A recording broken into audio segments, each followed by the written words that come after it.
Oh my gosh, I could. I was talking for 5 minutes. I was talking for 5 minutes, and I just realized it wasn't live. Oh my gosh. Sorry about that, guys. I said everyone was ignoring me in the comments, and I was talking, and it was like, what the zuck is going on? So there it was. So yes, sorry about that.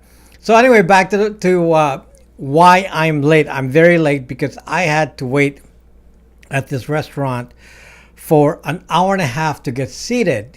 Usually I don't have to wait. Had to wait an hour and a half to get seated. So you know, I'm lucky to get here before 9 p.m. I was waiting since 5:30. 5:30. So 5:30 I was waiting. So it was like zucked up, and so I said, I'm gonna relax. I'm not gonna get tense.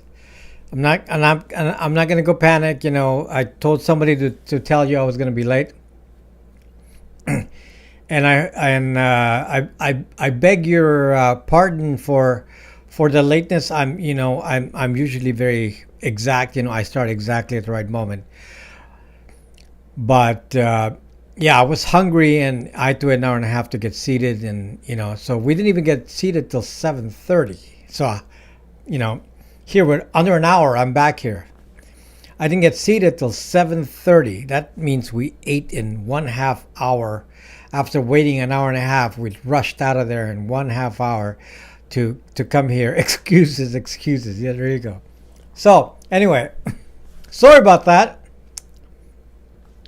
And I appreciate that you waited anyway, and that's so kind of you. That's so kind of you. And I hope you were chatting in the meantime here. Hello, Captain Pride, Mel Gibson. You're hungry too. So, okay, so James Miller. So, yes, I ate outdoors. No, it was outdoors. That's partly the problem because you have to wait for outdoor seating. And there's less seats outdoors, so you gotta wait. And some people were like getting drunk on a Friday night, so they occupied the restaurant and they didn't leave. Some of them were there for 3 hours, and we had to sit there and wait because they didn't want to leave. Normally they allot like an hour and a half per table in the restaurant. They stay there for 3 hours, and some of them left at the same time we did, and then we waited an hour and a half. So they were there for 3 hours. So 5-minute chat before realizing if not live. Yes. So yes, I was talking to myself apparently, and nobody was listening to me because I guess I was not live. And I just realized I don't have my monitor over here, so I'm only looking down at the computer here for content. So anyway, back to topic. The video, partly the reason I want to do this topic is my video can be kind of depressing. My last video, the video shows you how your trusted apps like Signal has a flaw, and so does Telegram, WhatsApp, and all these. Well, WhatsApp we knew had a flaw, but there's a lot of flaws in some of these apps. And it's kind of depressing when you say, well, I just want to do your normal social media. And you're left with choices that, I prove to you that are actually bad choices. And it's kind of depressing if you don't think about what I'm actually trying to say. And I will use this opportunity to tell you, by the way, I just noticed my computer is not plugged in here, so I don't want to run out of power. So let me just put the power back in here before I have another problem, and that is the computer shutting down during the broadcast. The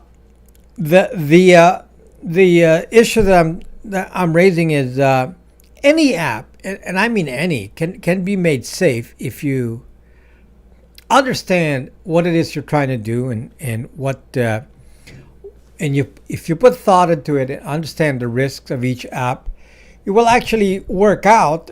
The issue that I'm trying to bring out is how so many people come to me and criticize my app, as an example, because of my app's supposed failings. One of the biggest criticisms of my app, by the way, my app is Bracks Me, for those of you who don't know this. Some of you don't like to use my app. That I don't really care. I run it for free. It doesn't make me money. It's a service for you. It's not for me to make money. It's a service. It's open source. But one of the reasons that people criticize my app is because it's centralized. So that's one of the biggest words you will hear, is that we don't like centralized apps.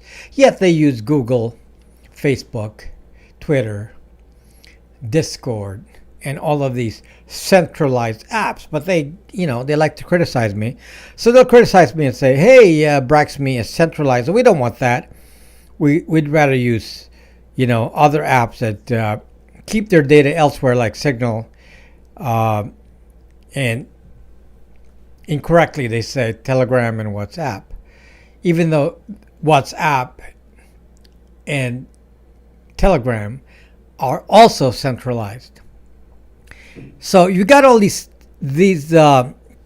people claiming that certain apps are good for you, certain apps are bad for you, and that you should put all of your trust in an app like Signal, and don't put your trust in an app like mine, because I'm not trying to promote my app. I don't really care if anyone goes to my app or not. Since I don't make money from it, it doesn't really matter. But it's a false premise, because as I just showed you, Signal has the ability, if they want, and I'm not saying they're going to do this, but if they want, they can create a relationship map and provide that data to a third party. That's the same with Telegram. WhatsApp is already doing it. That's not a mystery. They are doing it. But these apps have the ability to create a relationship map, which can then identify you and know who you are precisely, and even match it to some other social media. Although I don't actually think Signal is doing this, they are capable of doing it because they have the data. By the same token, somebody comes to me and says, "Your app Bracks Me. You're centralized, and we looked at your source code and all this, and you, as the writer of the app, could make the app collect data and do bad things because you wrote it and you control it in your server." Well, that's true. That's true. But then I thought about it and I said, well, that's true of any app. I don't care if it's Signal, it's Telegram, whatever. They can, if I wrote Telegram, for example, I could make Telegram not require login. I could make any app not require login, and I could just, take over a person's account just by shutting down the portion that has the authentication. So with every app, there's an element of trust. You got to trust somebody. So, it's really pretty impossible to have any centralized server app do it with no trust. If you're going to keep a centralized authentication server, even a VPN, everything has to be relied on based on some trust with someone. And that trust has to be built in, to some people. And I really resist the tendency of people to come in and say, well, we don't trust your app because we have to trust you. And those people are really, whoever says that is not being honest with you, because the fact of the matter is just about everything requires trust. Everything. Okay? And somebody questions me, and I've been doing this for, I wrote the app in 2013, and I've been doing this and talking about privacy for 6 years on various social media, and recently on YouTube, but I've been doing it on Periscope for 6 years before, and I've been teaching about this and trying to promote and protect you, and coming here and saying all these things that are unsafe, and now people say, well, we don't trust you.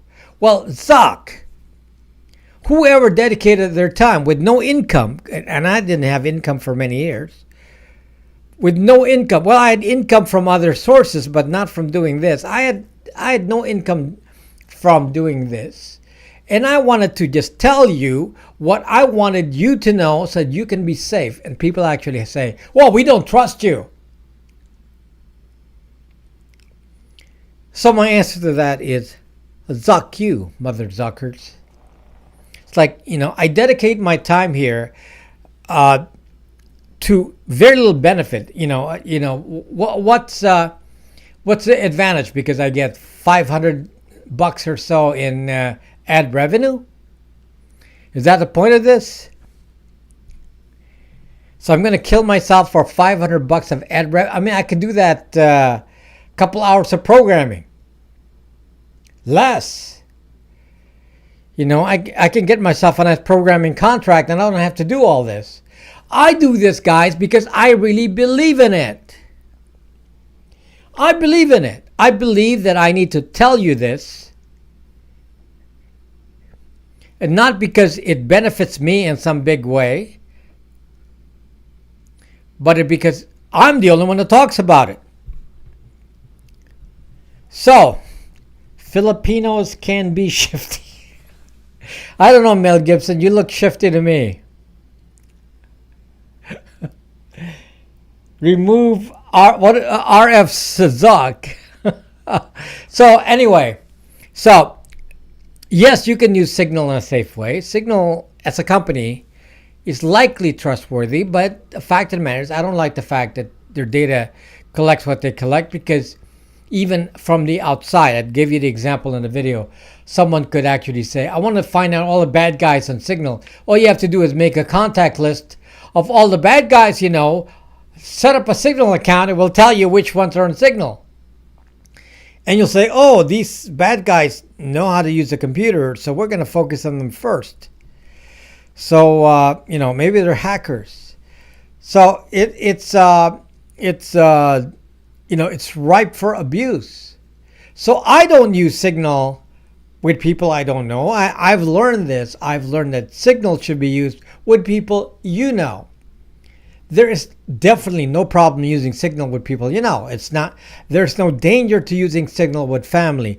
There's no danger to using Signal with friends. There is a danger revealing your phone number to somebody you don't know.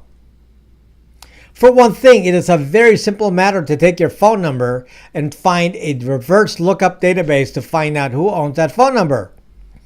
And if some of you think that's, you can't search that on the internet, well, I'm going to tell you, I know people who have that database right now. So somebody, creates a database of every phone number in existence and attached to what person. So I know that. So I know not to rely on a phone number. I mean, that's, it's one of the reasons that Signal and Telegram and WhatsApp used phone numbers and contact lists was because they can go viral from doing that. So that's the secret of being viral. You create an app and then they share it to their friends, and their friends find some way of easily sharing it, and that expands the app. And that's the reason WhatsApp, Signal, and Telegram are very popular. The reason I'm not popular is because I refuse to do that. I really did. I said no zucking contact list. People have asked me, why don't you have a contact list so we can share your app to all of these people? And I said, no zucking way. No zucking way, because I don't want people to be abusing the contact list for reasons I already discussed in my video. So anyway, for that reason, it's not that I'm trying to tell you that the world is ending and there are no solutions. There are actually some solutions. They're just not that obvious. So, I'm not trying to push my app, and certainly it's not for everyone. And some people don't like to use my app because it's not really an SMS kind of app, which it's not. My app is more social media, and people go in there to talk about privacy and so on. And so you go into my app and you can create a blog and talk and exchange files and photos and whatever. My app is really unique because there is no identity. I'm just curious about the fact that why are there so few apps like mine? Every app wants to get a hold of your identity, and yet my app has no identity. I don't actually know. You can come into my app and call yourself, well, I'm just holding this Raisinets here because I was snacking on it before I started the broadcast, and I said, you can call yourself Raisinets. I don't know who the Zuck Raisinets is, but you can come into my app and call yourself that. As far as I know, nobody has that name. And you can call yourself that. And what do I know? What do I know? What kind of contact list relationship map could I come up with someone who doesn't have an identity? And this is really the secret, guys. And some of the people are smart enough in my channel, in my YouTube videos, to actually raise the comment that perhaps it's not about encryption. Hiding yourself on the internet is not about encryption. I mean, I said on the video, you could be on Twitter and be hiding yourself.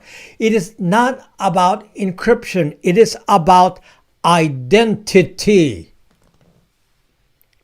Identity.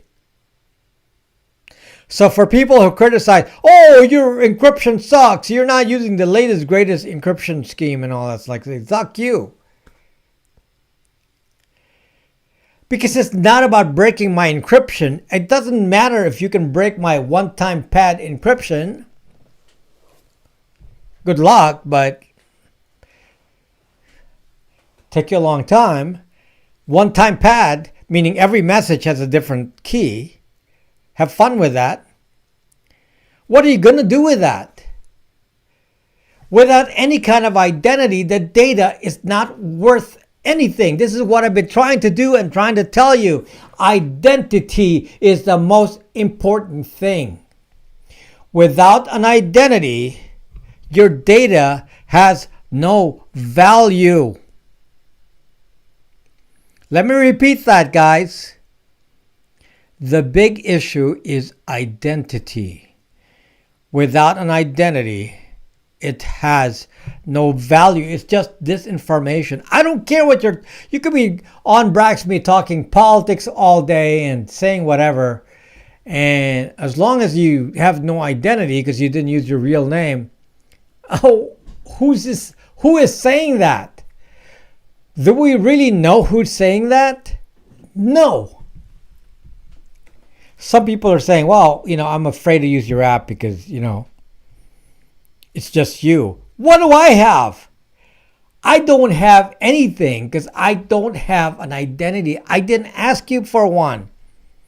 That's why one of the biggest values in an app is if the app doesn't ask you for any identity. Now, my app is not the only one. Somebody made a version of Signal without an identity called Sessions. Well, that's good. Sounds good. I haven't tested it, but sounds good because there's no identity. So, from a reasonable point of view, that makes sense. That sounds like a good option. But Signal is not my app. My app is social media. Sessions is probably a messaging app. So for messaging, that sounds reasonably good. I haven't tested it. I don't know anything about it. But somebody mentioned that Sessions is a fork of Signal and it doesn't use an identity. Anything without an identity has to be good. So let's talk Twitter. Twitter is censored. Twitter is controlled by Jack. Twitter is this. Twitter is that. But to be honest with you, I have many Twitter accounts. It didn't stop me from making Twitter accounts, and I have many email accounts I use for Twitter, and I use a VPN. It doesn't really know anything about me. I didn't do two-factor authentication with a phone. those apps are not connected. I don't know. What does Twitter have on those accounts? Do you understand that it doesn't matter what the app is? It doesn't even have to be encrypted as long as there is no identity. That's really what I've been trying to tell you.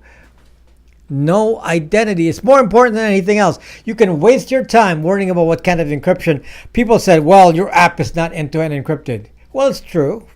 Bracks is not officially end-to-end encrypted, but the database is encrypted. So the database is immune from hacking. The only thing that they say is that somebody can, or me, the only one that can hack Bracks is really me. So they're saying, well, we don't trust you because you could put in there, some sort of thing to decrypt the contents because since you created the encryption. And my answer to that is, who cares? Without an identity, I cannot do anything. Without an identity, I have nothing. Let me repeat that again in case you're missing this. The biggest problem to privacy is the identity. It's not the encryption. Some countries are banning encryption. And I'm saying to myself, okay, let's say they ban encryption. Will that, result in some good data for the government? No, because the other issue is to have no identity, which is pretty hard to do because most apps, want to control you with an identity. But Bracks does not. Bracks does not require an identity. So if you want to hang out on Bracks, even for the short term, you already know there's no identity. I don't ask you for anything. You create a username, you're in there, and that's it. Now I wish apps were like that. And I don't collect IP addresses on Bracks. I don't. And somebody says, well, we don't trust you. Well, Zuck, use Tor. I don't care. If you don't trust me, use Tor. I'm telling you right now, I don't collect IP addresses. But if you feel like, you say, well, we don't trust you, you might still be collecting it. Okay, use Tor. I don't care if you use Tor. Okay, the point is, guys, that this is the biggest mistake in people criticizing me and what I teach you, because they're trying to promote all these different apps that have supposedly end-to-end encryption. One of the apps that I keep getting pushed to go to is Matrix. The other one is XMPP, or the old Jabber, which is now XMPP. And everyone said, hey, you should go to XMPP and then use the end-to-end encryption options in those platforms.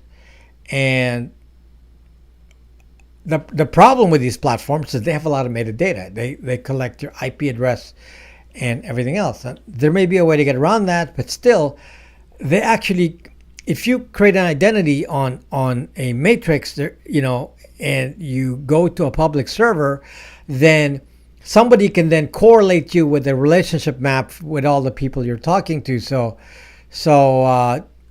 depending on the use, that may not be good. In other moments, it may not matter. But the point is that it's not that obvious because there's metadata on identity. Whereas if you go to an app with no identity, and I'm just saying to you that, to be honest, Twitter has no identity. That's a problem with Twitter. So there's many bot accounts set up on Twitter because there's no actual identity required. So that's the bad news with Twitter. You get the bots, but because of that, they also have no identity. Bracks has no identity, but there are no bots because I figured out a way around the bots. But apparently Twitter hasn't figured it out. So maybe they need my advice. So the point is, guys, if you go into social media caring about your identity, you will kind of realize that you don't really have to worry about much if you understand why you're going to different pieces of social media. Certain social media don't really track you beyond the obvious. Twitter doesn't track you beyond Twitter. Facebook tracks you outside of Facebook. You see the difference here? Facebook will track you when you're on the internet and you're not on Facebook. Google will track you when you're not on Google doing something else. Twitter doesn't do that. And all the Facebook properties, including Instagram and WhatsApp, do that. But apps that, and I hate to say this because I don't like this app, but Discord. Discord is Discord. It's by itself. It's not tied to anything else. So as much as I don't like Discord, the fact of the matter is, if you do not have an identity on a Discord, then in theory, so what? Doesn't have to be encrypted because why? Because there's nothing. So an app does not require an identity. An app does not collect email forcefully or a phone number forcefully. They tend to be safer.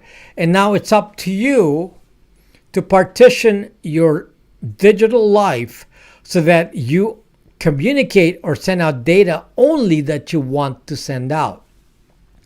So you don't go out there and say, well, I have my work activity and it's under the name John Realtor, because that's my website, johnrealtor.com. And then I go to another page and my handle on this other site is JR, and I don't talk real estate there, but I go on there and say, well, you should go to my website, johnrealtor.com. Well, you just screwed yourself up.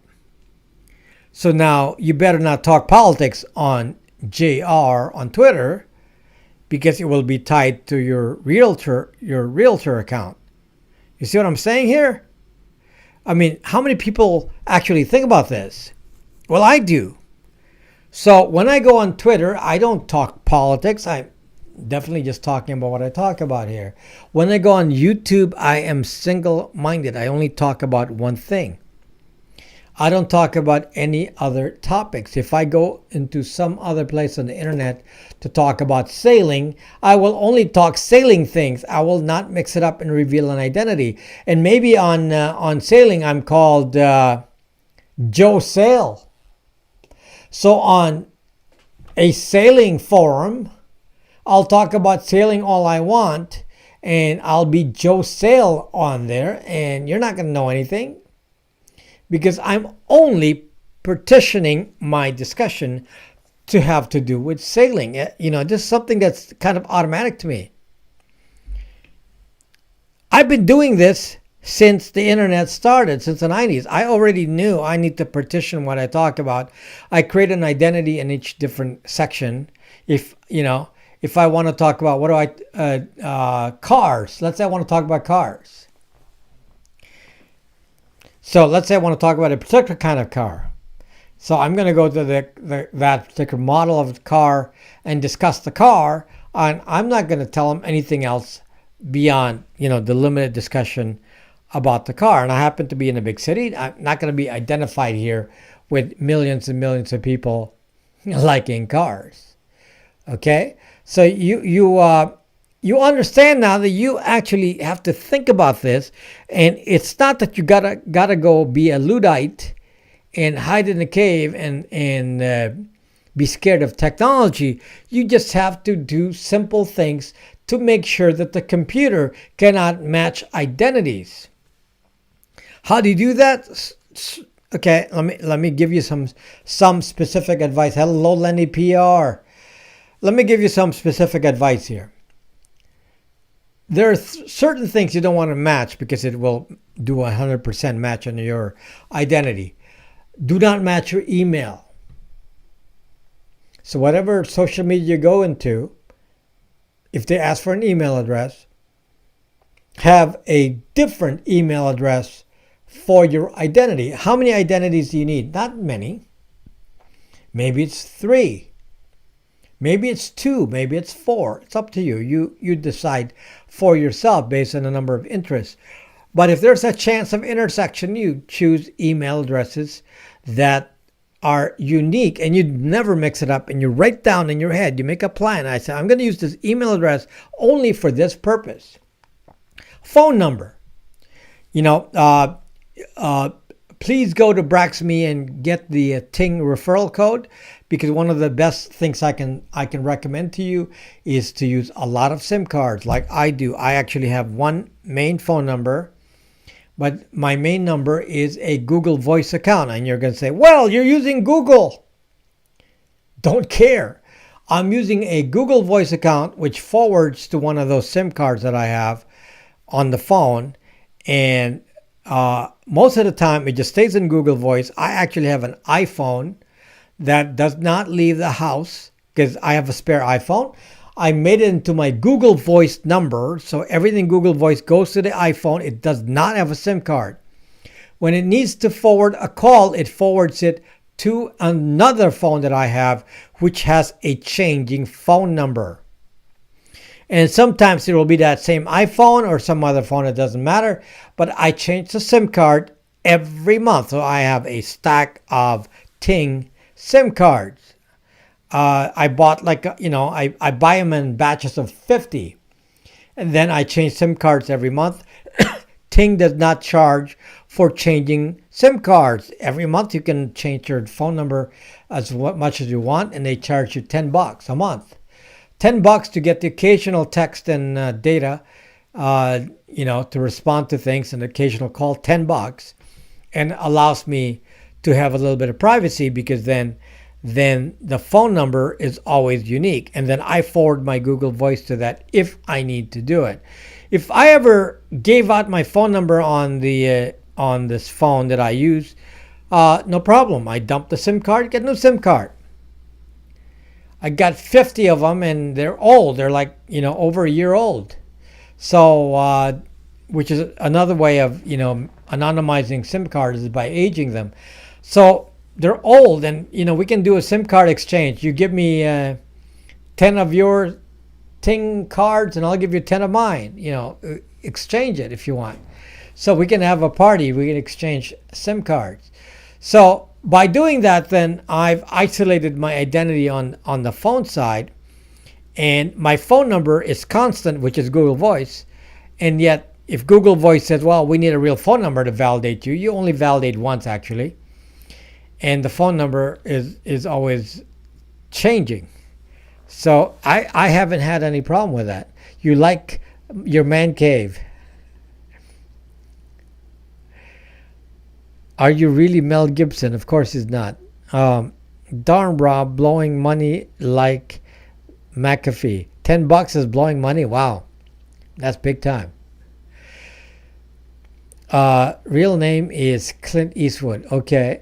Would Hackintosh throw them off the trail? Would like to go on a radio show podcast that's interested in privacy.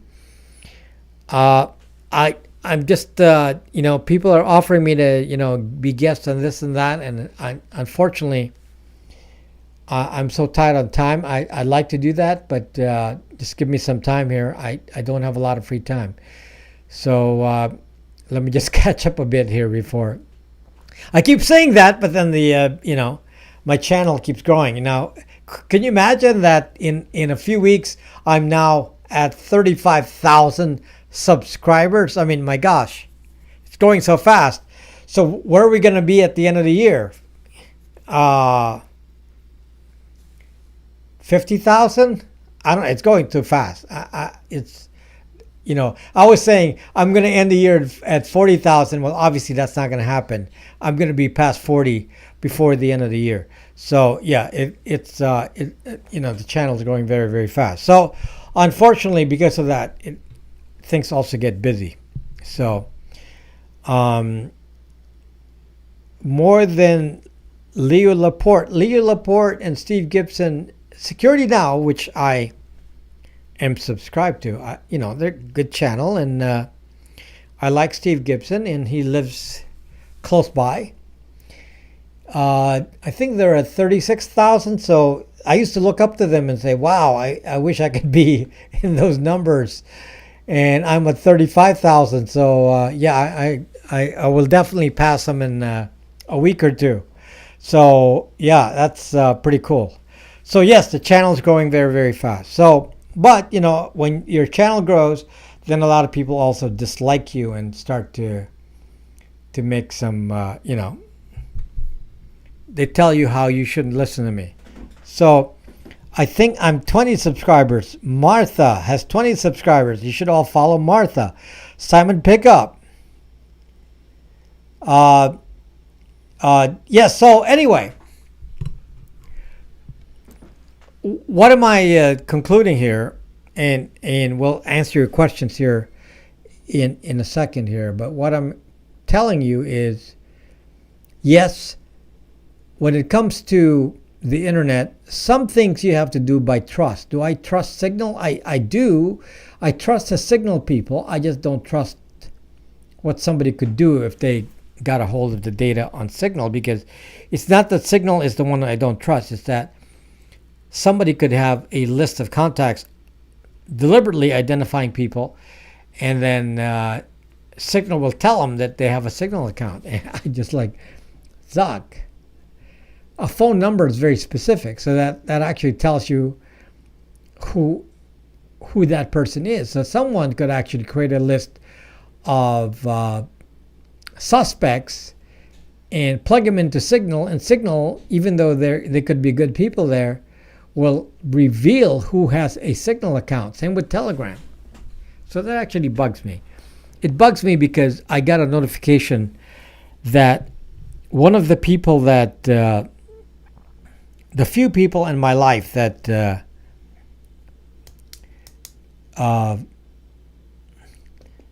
don't want to say the word I hate, but one of the people in my life that committed evil to me showed up on my Signal as saying, okay, this person has a Signal account. And I was like, Zuck. Okay, and that got advertised to me. I didn't like that.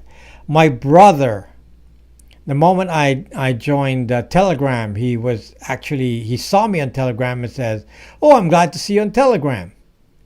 And that is zucked up, because I had no intention of letting him know that I was on Telegram, which is why I left Telegram so fast. That's a issue with something that even those apps without evil intent are causing me a problem by alerting people to my presence, and I don't want to be associated with those people because some of the people who know that I'm on Signal are not good people. So anyway, that's partly one of the issues you got to think about. The other issue is identity is really the main key. As long as it doesn't matter. Somebody criticizes my encryption on Bracks, and they say, well, that's not the best encryption. You have a bug in there and this and that. And it's like, who cares? It doesn't even have to be encrypted if I don't have any identity. If I just delay your view of the data through some sort of encryption, even if it's flawed, it won't matter because you have no identity. Okay, so that just tells you that and some people were actually smart and they understood that in the video, that it's identity that's the big thing. Identity.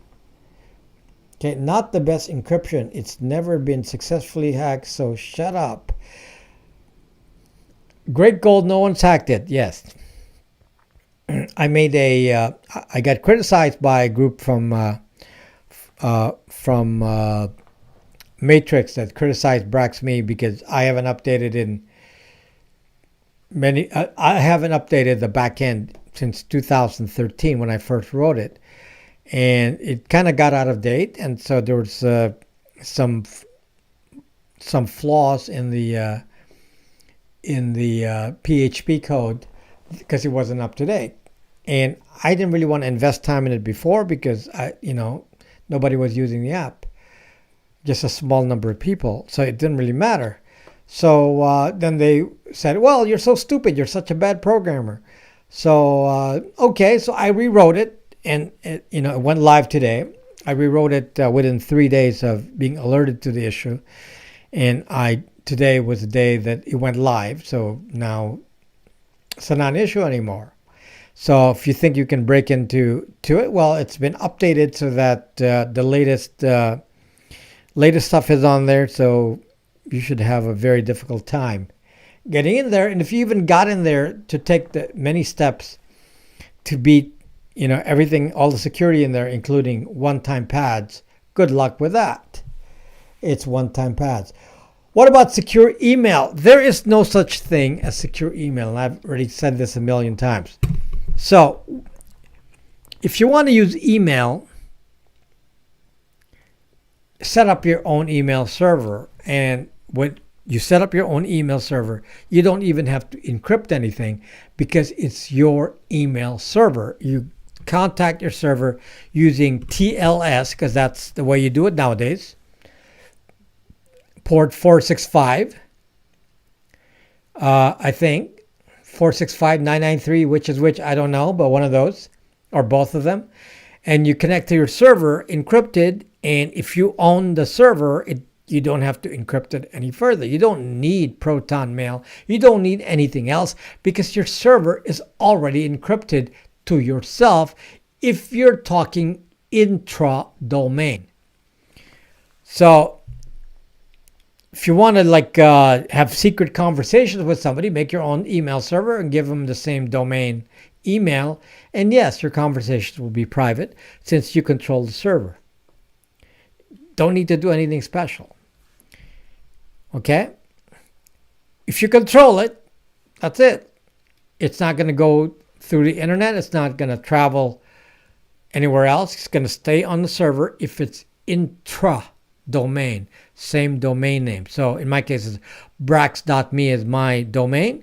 So if I said, hey you at bracks.me and huge D byte at bracks.me and Roger D I can't read, is that Briss? Roger D Briss at bracks.me. And if you talk in bracks.me, no one will be able to get your content. It doesn't even have to be that complicated.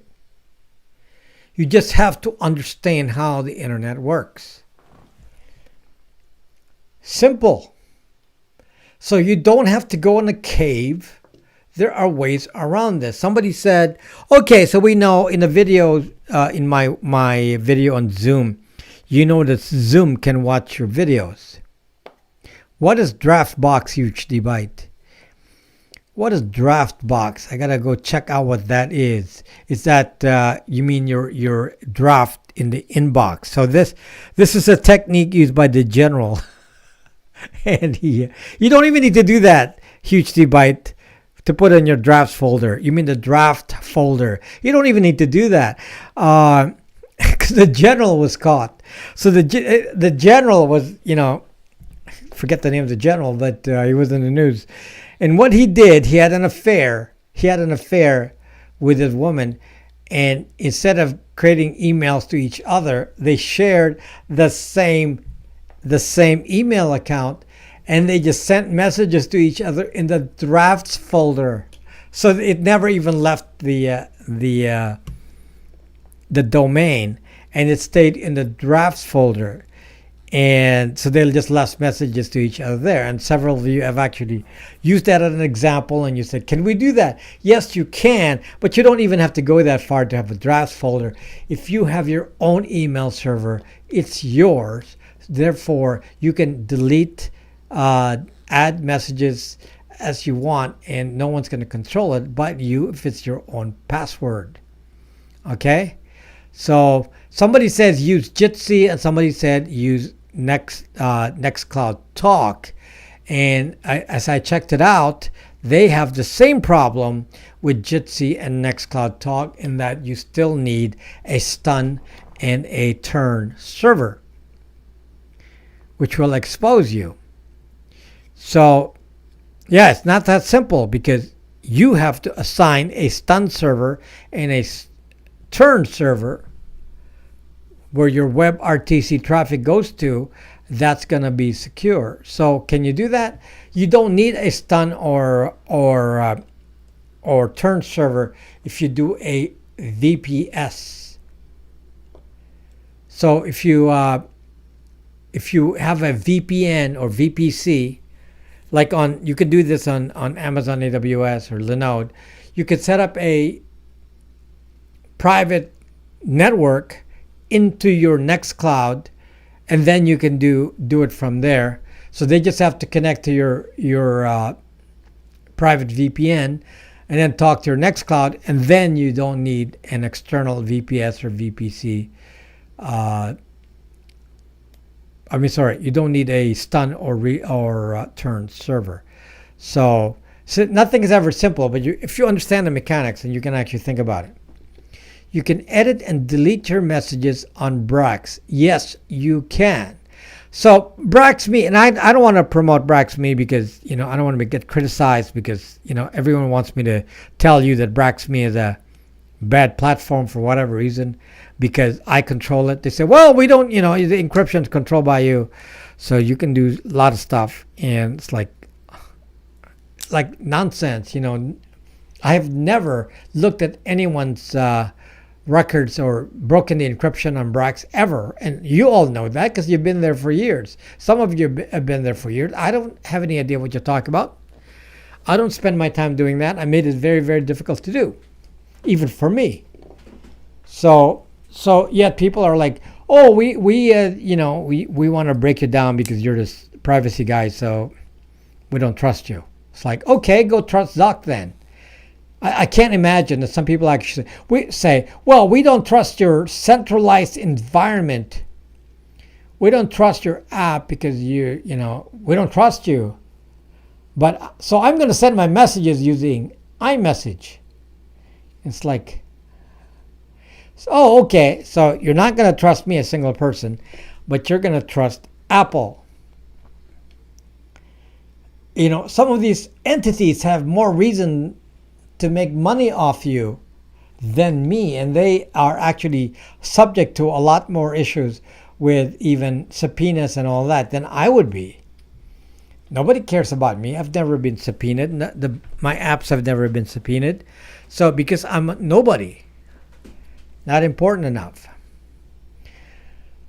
So anyway, so if you it's kind of a matter of using common sense here about who to trust. Yes, in some cases you have to trust the platform, and I don't think in some cases. I think in all cases you have to have some trust, because even simple things, for example, you can say anything about Signal that you want, but if the Signal people were bad people, they can actually change the way the encryption works. I mean, the logic of the app works so that you don't need your phone number. They can allow that to be faked. So somebody could say, well, okay, I'm going to go log in. I'm going to make a modified Signal on the server and then put any phone number on there and so that I can get the message traffic. And obviously that's possible. Don't tell me it's not possible. It is it's always possible. Somebody can do this. Somebody can go to any app and say, okay, I want to capture your password. Most apps know not to save the password. However, you're entering the password, so the password has to cross the server at some point in time. So they have to validate you. So somebody could say, well, we can skip the validation. I can enter your account without knowing your password if I change the program to not require that password for your account. So in reality, any app that you don't control has to have some element of trust. So you have to trust somebody. So, and you have to use your judgment as far as who to trust and who not to trust. It's just surprising to me that I'm the guy telling you about this and they choose to say, you shouldn't trust me. Okay, I don't really care. If that's what you want to believe, that's what you want to believe. So it's okay to me. Nothing to see here, folks. Just the L3 Harris Corporation are not a quick look-see at your phone. So anyway, let me answer your questions. Using multiple identities on Twitter app, presumably Twitter links them anyway. Simon, come on. Device fingerprinting. Come on. You know the solution to that. There's many people here from India, Russo Pete. Many. I can see who they are right here. Yeah. So, can care to share your app armor config so I can use it? Not me. I don't have an app armor config. Can you do a video about hiding from robots and avoiding tripping algorithms? My last ID on here was, okay, do you have a video scheming out what you said about Google Voice and phone number management? Yes, it's two-factor authentication, 2FA, my video 2FA. So just look for Rob Braxman 2FA, the video will come up. What's the solution to corporate spying on you using Ring neighbors? That's hard because you don't control that. Of course, I have an app that I can shut down Ring. If I care to, I have a transmitter that can shut down any Ring near me. I can do that, but I guess I don't have to worry about it because I don't go walking around anyway. I tend not to do a lot of walking. My walking is to go on the boat and go sailing. So I haven't seen any Ring in the ocean lately. So, but if I did a lot of walking, I'd be worried about Ring. Yes. Buy a purple laser pointer. Goodbye Ring device. Tell struts what? And underground entrances tall shrubs and underground entrances might help. Do you have cellular data issues this week? Been working or badly working all week here? No. Did you see that new Amazon Loon Thing camera that has a drone? No. If I use a VPN and Tor on a public network, do I have some privacy? Yes. Yes. I guess we got no choice. Gotta crawl in through the sewer pipes. If you're new here tonight, please smash that like button. Yes. Speaking of sailing, Rob, the Milo 4-bill, I'm trying to, I already have so much video that I've already taken. I have 3 videos I can make based on the video I've already collected for the channel, and I'm trying to figure out how I want to focus the channel. And right now there's not even the word boat in the channel, so I'm going to change that and somehow add the word boat in there. So maybe it's Rob's Prepper Boat. I don't know. I got to think about it. It's got to have a boat in there. So because that's what it's all about. I mean, it is about the boat. That's a great idea. Using a laser will fry the camera. You have to aim it, and the time you're aiming it, it's not going to work. So the technique is to shut down the Wi-Fi, since Ring is Wi-Fi. So it's very easy to shut down Wi-Fi. Very easy. So, if I approach a Ring camera, all I have to do is make a device that emits, and I have that, make a device that emits a signal to shut down the Wi-Fi, and then I'm done. What frequency is Ring using? It's using Wi-Fi, so whatever Wi-Fi channels there are, you can that's correct, Milo 4-bill. All you have to do is de-auth it. Okay, you send a de-auth signal on all the channels. So you just send de-auth, and then it will hang. So as you're passing by, the signal could drop just because you de-auth it. So how hard is that to do a de-auth? I mean, We're not talking about, rocket science here, right? Milo Forbill, that is not rocket science to do deauth. Not rocket science at all. You just need the right kind of Wi-Fi card. That's the problem. Is sometimes you got to find a USB version of the Wi-Fi card that works, and that's really the big issue, is to determine the model. No deauth for AX routers. You can deauth anything in 2.4 and 5 gigahertz. Get an RFID blocking wallet. Well, that's not going to do anything. Wi-Fi jammers are detectable. You're not trying to do any detect. You're just running. You're jogging through your neighborhood. You want to stop the cameras. How do you do it? Deauth. So send a deauth signal. If the Wi-Fi is close enough to take your photo with a Ring camera, then they're close enough to deauth. Okay? So, again, not rocket science. You can do this.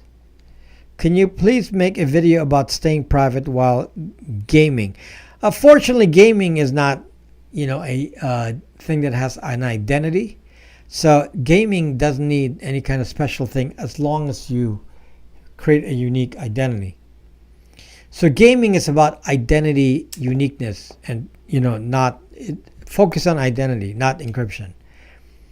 I say that an ESP32 microcontroller can turn off Wi-Fi. It's not going to turn off by itself. You have to write the code. I mean, it's not automatic. You should start at any age, but if you're running for president, it won't help. I'm not running for president. Regarding the 8K TVs, do you think we will be a long road to see more of those TVs on the shelf in the long term or short term?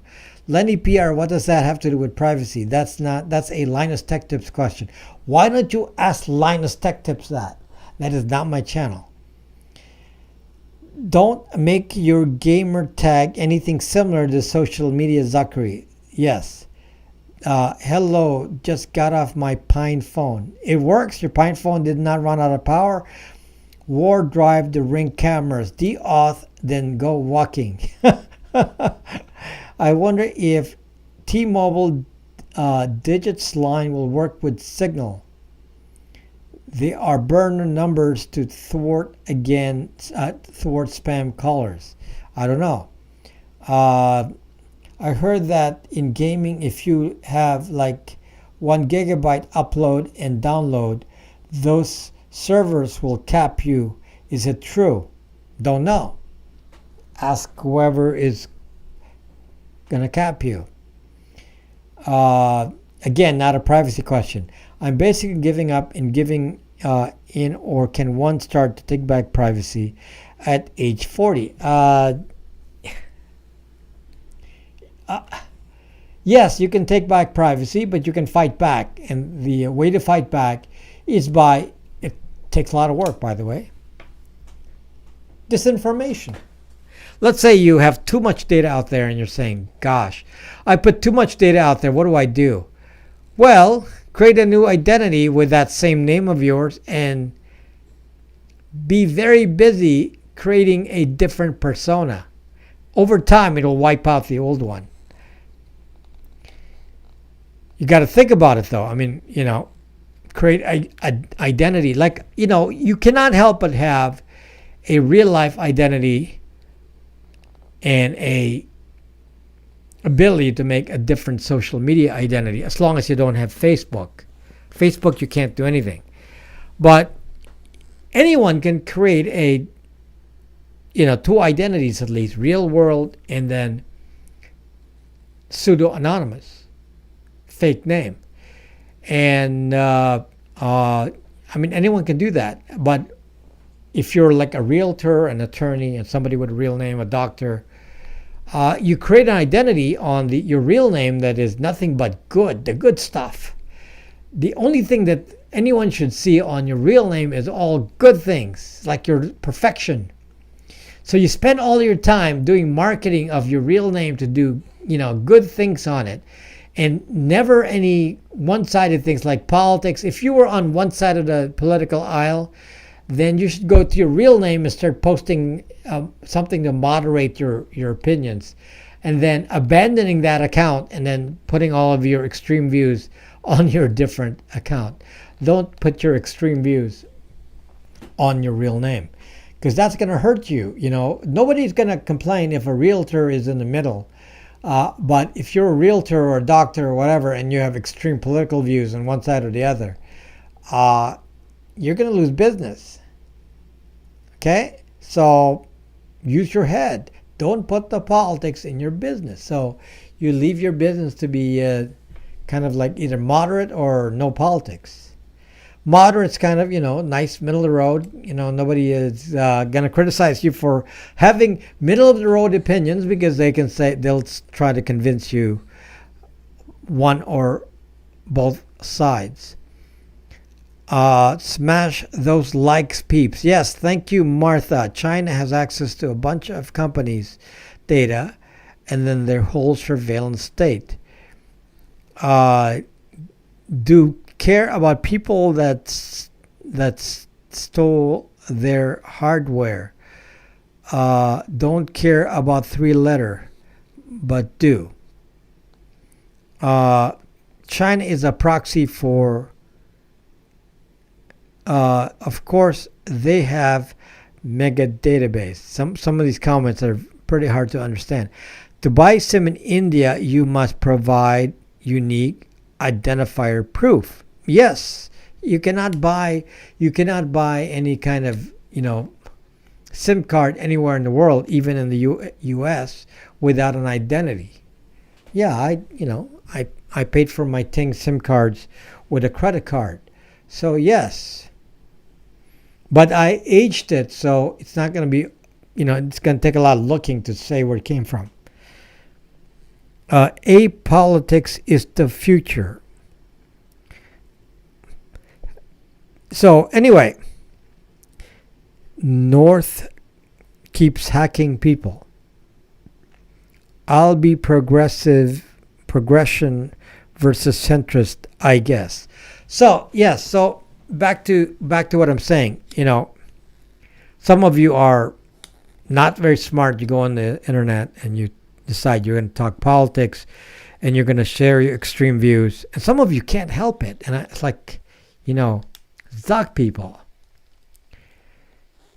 You need to live in a communist country or some dictatorship somewhere to learn to control your zucking information flow when it comes to politics. My goodness. I know there's an election coming up, but gosh, people, is it really safe to be going out there and doing that? I mean, forget the government. So let's say the government isn't going to do anything about your political views. Okay? You live in America. It's a free country, so you can have different political views. Okay, fine. Don't you think an employer will say, well, you know what? I don't think you're compatible with us because you have such extreme political views. That's not going to be good for business. And you're putting it out there, and, this is just one of the more obvious things about privacy. Politics. For goodness sakes, guys. Use your head. If there's anything that can hurt you, it's political views, because 50% of the people are not going to like you. So why? Why even worry about it? Why even go through that? All you have to do is create a different identity on Twitter and then say everything you want to say. And don't use your real zucking name on Twitter as you go, rant your politics all day. Nobody's going to care if you rant all day. But if you're ranting with your real name, and some of you just can't help it. You can't.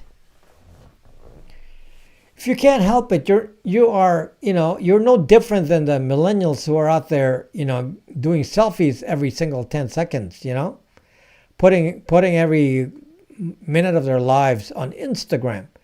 You're no different. Control yourself. Keep it to yourself or use a pseudo anonymous name and say anything you want. Some of you are just the nonsensical stuff like going to a protest, a pro-Trump protest or rally, and a BLM protest, and they're actually bringing their phones and it's like saying, "Suck." If I wanted to identify extremists, all I have to do is, and especially if it's an extremist kind of protest, all I have to do is get the list of IMEI, IMSI numbers from zucking Apple and Google, and then put it in my database and said, okay, got you tracked. And chances are the extremists will come from this list. And then you're going to be tracked for the rest of your life. And it's like, well, nothing's happened yet. Okay, if you think that. You see, some of you people have, especially the young people who criticize me. The difference about me and you, the ones who criticize me, is, you know what? I have lived in a dictatorship. It's not theory to me. And I'm telling you right now, that is no fun. Okay? That's no fun to be told what to do when you don't have any way of criticizing or giving any input, and you participate in sham elections where it doesn't matter what you vote, the vote will still be 99% for the dictator. Always 99%. Yeah, right.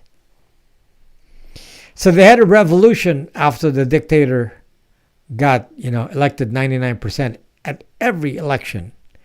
And you're telling me that that's real. And you're like, some of you are like so naive. You think whatever the government tells you, well, the government isn't going to lie. Oh, yeah, right. Oh, the U.S. government never lies. I'm a U.S. citizen. I'm a patriotic citizen. And, and then I look back in history of all the times that the U.S. has done things that you don't know about. Did you know that the U.S. during Eisenhower times was sending bombers to Russia in the 1950s? Bombers. And they were really pushing the envelope. They weren't like saying, oh, we're going to have nuclear war if we do this. But no, in the 1950s, the U.S. said, we're going to push our dominance by saying we can cross into Russia anytime we want. And so now the 60s happened, and now we got the Cuban crisis where they put the missiles in Cuba. And you say, well, what caused that? Nobody ever looked back and said, well, Eisenhower kept sending those bombers into Russia and put the fear into the Russians. So it makes sense. I mean, if you understand that, it makes sense. But no one ever told us that. Okay? Nobody ever said, oh, in the 50s, well, I wasn't around when this was happening, but no one ever said that, we're going to go, do these things and to hell with the consequences. There could have been, World War III in the 50s just from, somebody... while there were nuclear weapons, they were actually, probing Russia. And the same thing that, you heard about the false flag in Cuba, where, during the Kennedy administration, General, what's his name? I keep forgetting his name. Some Inger. Not Schlesinger, but some Inger, was pushing for false flag to sink a U.S. ship and blame it on Castro. Sink a U.S. ship with U.S. Navy personnel and blame it on Castro. Or how about this one?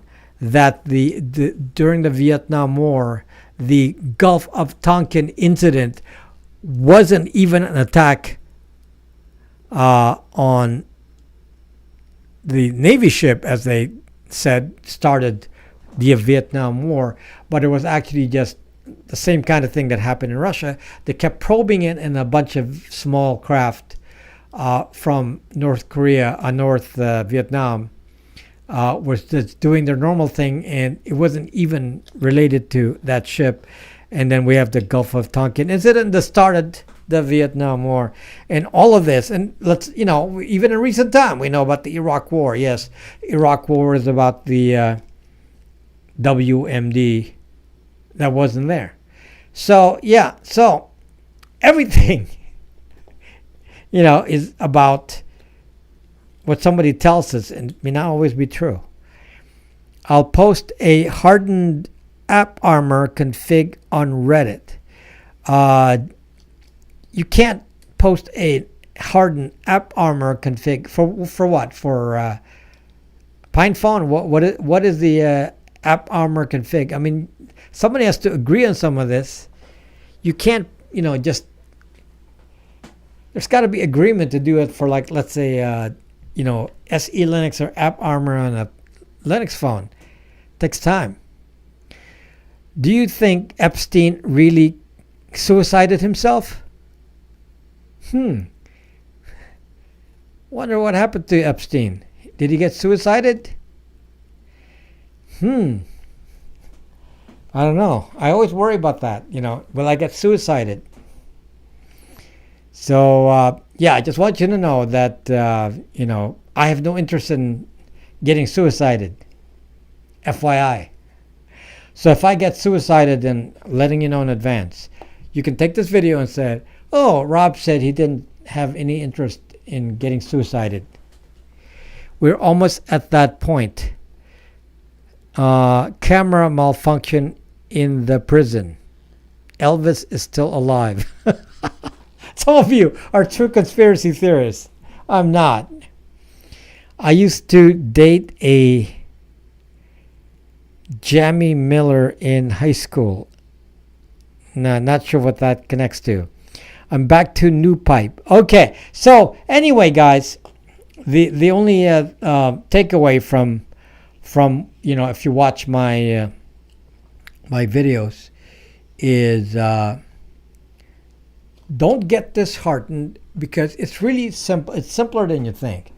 It's really simple. Okay. Create different identities. It's not about the encryption. It's not about the apps. Create different identities and try to partition your activities so that your relationship maps and contact lists and identities related to those accounts don't cross over, don't intersect. It's not as hard as you think. It's you do have to understand that it's a real threat, and if you take the precautions I do, then you will find that you will feel good about yourself. Somebody made a comment, by the way, and the side topic here, before I end this broadcast. Side topic, guys. Somebody made a comment on Bracks Me that is it true that the PTIO, the privacy tools group on Reddit, and this Matrix group, they really hate Rob Braxman? And then one of the people said, no, we don't hate Rob Braxman. We hate that Rob Braxman says things that are not proven or have yet to be proved. Meaning, they don't want me to talk about things that they haven't proved in a laboratory. If that's what you expect of me, guys, you're the wrong zucking channel. I haven't watched the hated one. He has what? Over 1 million subscribers on YouTube.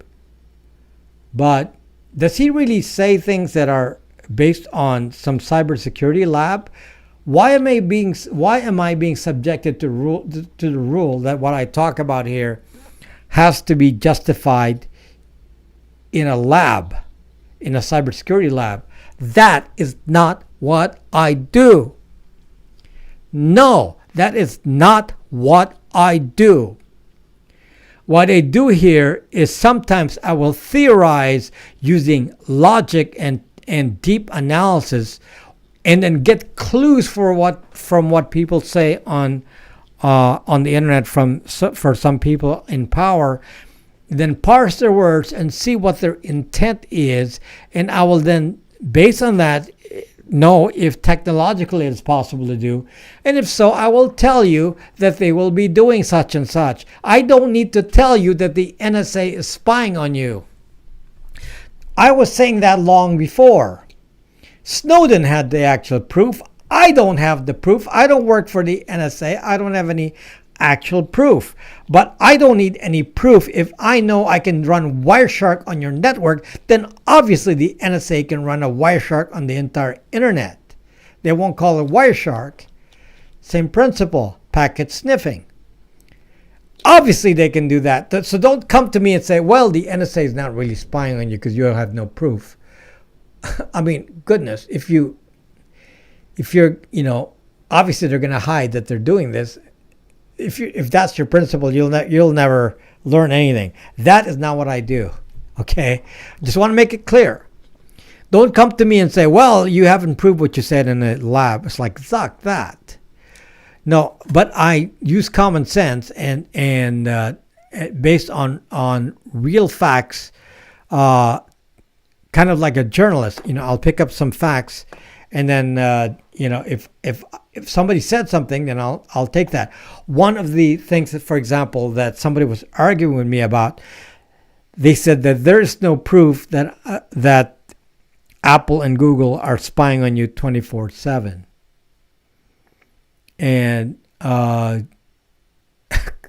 that would cause me so much disbelief. I don't know what to tell you, because obviously they wrote the code. Like I said about trusting somebody, they wrote the code to be able to do it. They know what the code is. And in the case of Apple, I said that the Wi-Fi tracking is done in a chip on an iPhone. It's in a Qualcomm chip inside the motherboard. And somebody said, well, you don't know that. You don't know that the Wi-Fi tracking is in the chip in a motherboard on an iPhone. And so you're lying. You're not telling the truth. Except I said, well, I watched the video of the president of Skyhook Wireless say that. There's a video. The president back then, there's a different president now, but the president of Skyhook Wireless, and they may have deleted the video, I don't know. But I watched the video, and the president of Skyhook Wireless said on YouTube that they put the firmware for the Wi-Fi triangulation in Apple is in the Qualcomm chip, and the firmware is from Skyhook Wireless. And people say, well, we don't believe you. Suck you. Someone said, well, you don't know that Google doesn't track you daily. Well, they used to track you in Street View cards. That was well known back then. That's how they collected the MAC addresses, and that's how they find locations. And then somebody from Google actually said, oh, no, we don't do that anymore. We don't use Street View cards. We track you now using Android. Now somebody comes to me and says, well, Google doesn't track you using Android. All you have to do is turn off location, and then it's like, zuck that. Okay? Google wrote Android. Google controls, when you load Google apps, they control what the policies are and what has permission and what does not have permission. And the fact of the matter is, they collect the data for the Wi-Fi routers, which becomes the way you do Wi-Fi triangulation. And somebody's telling me, well, I don't have any proof of that, because they're trying to run tests and see what is it on the device that sends that signal. Well, I haven't tried to find it, but obviously it has to occur because they said so. Plus, I know how it works. They have an API that says that's how they do it. And somebody from Google actually said this. So I don't need to go spend my time in a laboratory. I already know they do it because they said so. Okay, so if you're going to come to me and say, well, I have to prove myself, for example, that's one of you made a comment, airplane mode. Does airplane mode shut down Wi-Fi? Well, a university did a test. The study was from some years back, but they put a bunch of Androids and iOS phones in laboratory and then checked for Wi-Fi probes. That's a specific TCP/IP signal that comes out of the wireless. Tracked the RF that came from the phones, and they found out that the phones were sending out Wi-Fi probes while in airplane mode. And Wi-Fi probes is what I am telling you is where the activity, where Wi-Fi scanning, well, actually Wi-Fi scanning is passive. This is the problem. People say, well, you don't know that Google and Apple are spying on you. Yet the activity of spying is passive. All it does is take your Wi-Fi list. It doesn't need to send any Wi-Fi out. It just has to be in receive mode. Take the list of Wi-Fi's, the signal strength, and they got you. Just take the GPS setting and they can store it. They don't have to send it daily. They can send it, as often as they want or not as often as they want. They don't have to send it every hour, every minute. There's no need. They can do it in batch. So, and then they can populate their database. So you can see how, my approach is, if I think there's a possibility of a risk, I'm going to tell you, and we're not going to go do a lab test, because if we do, there's not going to be enough time to react. So I got to tell you now. So is it possible for a signal to spy on you? Unfortunately, yes. Are they spying on you? Probably not. But, what if a bad player got into Signal and started to do it? So I got to warn you now. That's why the last video. It is always possible for any app to do bad things to you if there's some bad player in there. Okay? So just like, is it possible for Proton Mail to be spying on you? Well, that, McAfee says that that is 3-letter agency owned. Do I trust McAfee on that? Not necessarily, but that's what McAfee says. McAfee says that Proton Mail is 3-letter agency. But, like I said in my video, 3-letter agencies would love to set up a platform like Proton Mail. It would be perfect for spying, because you're all going in there saying, I'm going to hide. And you go to a platform that's actually a honeypot, and they can actually do a great amount of honeypot work just because of the kind of platform that it is. I am not on Proton Mail. I am not on Tutanota. I'm not on any of those. I just have my own email server, which is a lot safer. I don't even need encryption. It's a lot safer. Okay, so if you think that Proton Mail is super safe, some of you, watch the video and you're still using Proton Mail, I'm not going to convince you otherwise, but, use whatever you want to use. Just don't come to me and say, well, I love Proton Mail. It's fantastic. It makes me safe. Maybe it's your imagination. Not as safe as you think. So, anyway, guys, thank you. Of course, I was late starting here, so I extended this broadcast. What kind of bullet can take out dipole antenna arrays? You put a easy.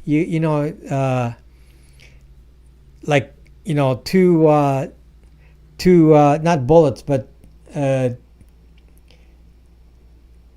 like a line, like a hook. It's something with a line so you can hook into the dipole and break it. So thank you, Great Gold. I work for an AI company, and I look at others' personal details all the time. Of course. Why would that surprise me? Of course. Did a privacy expert suggest that to her? Excuse me.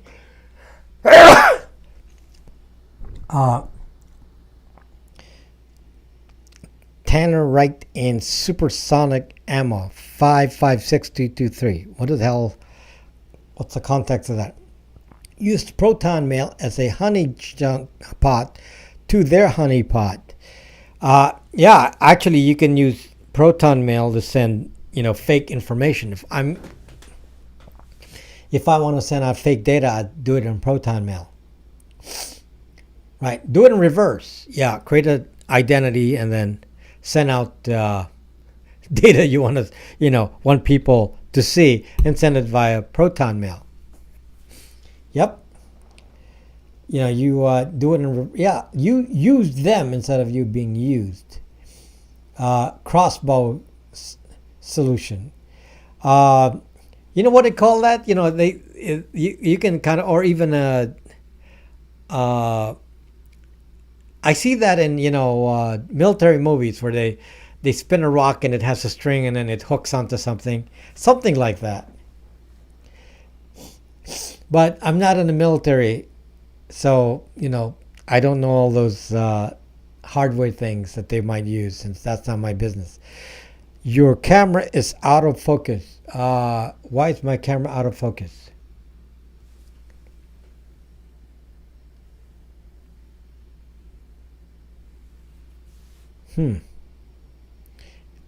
Kevin Mitnick lives in the San Fernando Valley. I mean, it's close by. Maybe I should meet him. I'll probably be surveilled by three-letter agencies if I actually met him in real life. Any SSL or TLS can be MITM decrypted, at least for destinations.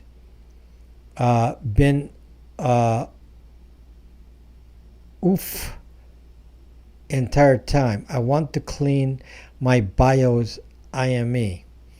The background is sharp, but you are blurry. Do I need to go to the background then?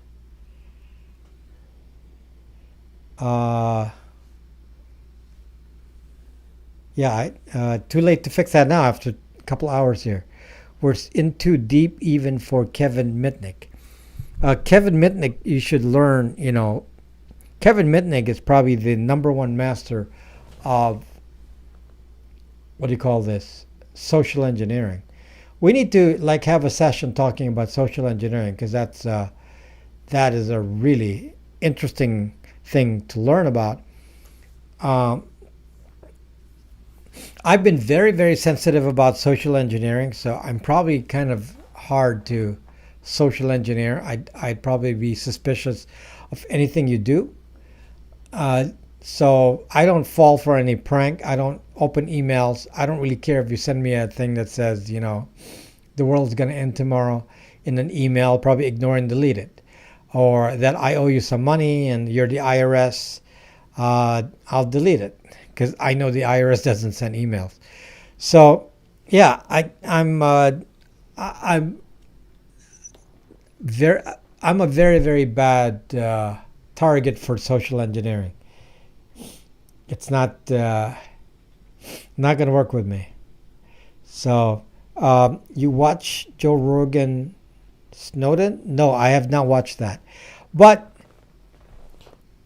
he's been there so many times. So, is he saying anything new? Now, obviously, Snowden is a hero to me, but it doesn't mean he's saying anything new. Usually it's a repeat. So, masks feel like a form of social engineering. We all feel it deep down, health concerns or not. Okay? Of course, you can take advantage of it. Masks are great for stopping facial recognition. So here's a legit way to say you can wear masks all the time, and for facial recognition, it's not a bad deal. You should use it. Saying wearing masks is social engineering is like saying pants are social engineering. So if I could wear a mask and have a legal excuse for doing it, that'd be great. Too bad I can't do it on YouTube now, because you've seen my face. Joe was good at making people eat worms. Get him on the show. that screw up the biometric data, make mass beat facial recognition. Love going in the bank with a mask. Have you ever seen any scam baiter videos? Yeah, some of them are kind of fun when they get the tech people from India. So it's like a waste of time, I'm from Microsoft technical support, and it's like I actually had my friend from India record that for me because I would use it in my broadcast, and it's just so stupid. It's like Microsoft isn't going to call you. So, and I'm using a Mac and Linux, and somebody's calling me from Microsoft technical support, and in my entire life Microsoft has never called me. Okay, and I've been using Windows since since Windows 3. Since DOS. Okay, DOS 1.0, and Microsoft has never called me. Well, that's not true, but Microsoft has never called me for tech support. I used to be a Microsoft partner, so Microsoft used to call me, but why were you censored, Huge Debite? What did you say? I didn't even see a comment. Huge Debite says censored twice. Yet I have to go very far back here, and I still don't see a comment from Huge Debite, which it's over. It's the last comment. I think you just forgot to hit enter. You just forgot to hit enter. You just said it's all over. That was a long time ago. Microsoft calls to check on my PC computer every morning. We could sell a mask with your face printed on it. Yep. Some people actually use my face on Facebook and on Twitter. And I said, fine, use my face anywhere you want, as long as it's not me. Nah, Huge Debite, I don't... all I see is you're saying it's censored, but I actually... I went maybe there's so many comments here I didn't get them. Some of these social engineering tricks are very sly. Yes, I can tell you some of them. They're actually very tricky. I always like to some alphabet. No, that's Locutos. Let me just see. I'm looking far back here, Huge Debite.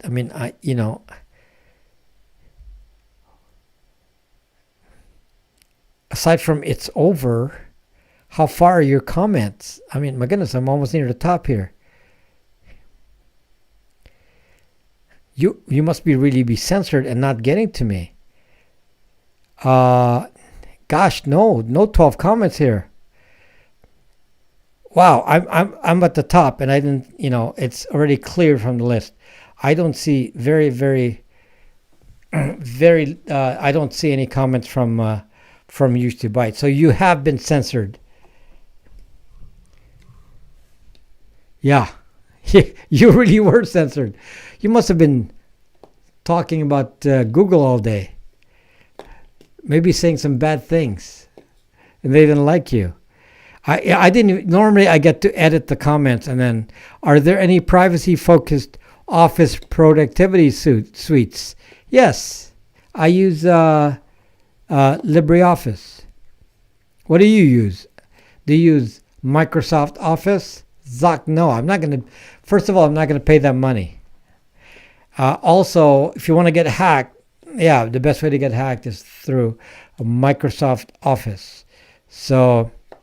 Yeah, so I don't use Microsoft Office. And by the way, I was a Microsoft partner for a long, long, long time, and I've been to Microsoft. They've asked me to come there a few times, and So Microsoft made money from us, so they would invite us to to Seattle and talk to Microsoft and have some private discussions over there. So I've been there many times, but Huge Debate is so censored. Huge Debate is so mad now. I didn't do anything. I don't actually see any comments. I actually don't see it. It's not even censored. I normally when it's censored, I see it. So yeah. And in spite of that, I don't recommend that you use Microsoft Office. I actually don't use anything in Microsoft now. I used to, how many clients of mine use Microsoft SQL servers and thousands of computers per site using Microsoft everything, all because, my software used it. In and have to, we saw lots of its comments. It's not here. I don't understand. I don't see it. I don't see the comments. Anyway, guys, thank you for watching tonight. Sorry for being late. I think I gave you a full hour and a half here, considering I was late. And appreciate you watching, and thank you for supporting the last video. It's my #1 video so far. Certainly by time, it's gotten over 5,000 views in 24 hours. So that's it's pretty cool. So really like that. And we got to, and this channel is now up to 35,000. And at this rate, we could be at 40,000 in October. It was like, wow, I thought I was going to be January 1st before I get to that. It looks like, yeah, maybe we should be talking 50,000 by this, sometime in December. So thank you so much, guys, and appreciate the support. Again, just to summarize, if you think that my channel is about finding absolute proof about something, that is not the channel. I have to use my common sense, my knowledge of tech, not to be a tinfoil hat, but if I know it can be done, it will be done. I've given you examples. If I can do Wireshark on your network, then obviously the National Zucking Agency will do Wireshark on your network. If someone can put malware and hardware in a chip, they will do it. And obviously, that's easy to do. So someone has done it. I don't know who, but I am certain it has been done. I am certain. Okay? Certain. Sure, it's going to tell me, that's not true. You don't have any proof. Well, zuck you. You go work in your theory land, and we're going to work with reality. The reality is we deal with what we know can be done, and there are bad guys out there, so they're going to do it. That's what we talk about, okay? What they will do because it's easy to do. If they can do it, they will do it.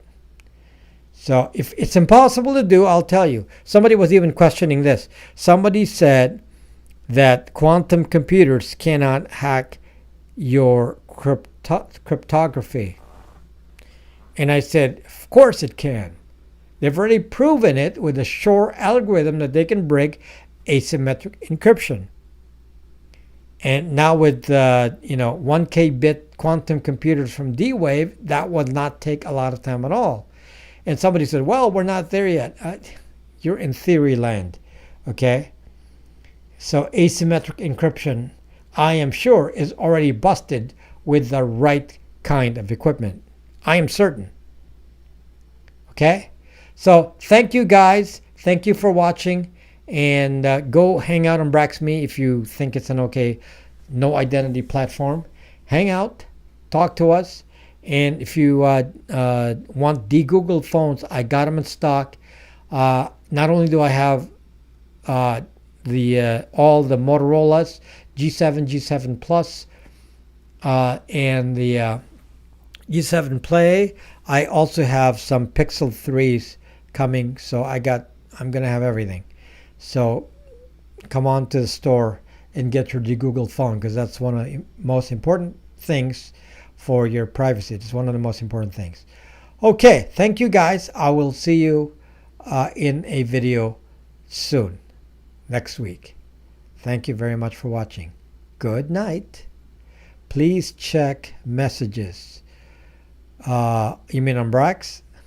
Okay, good night, guys.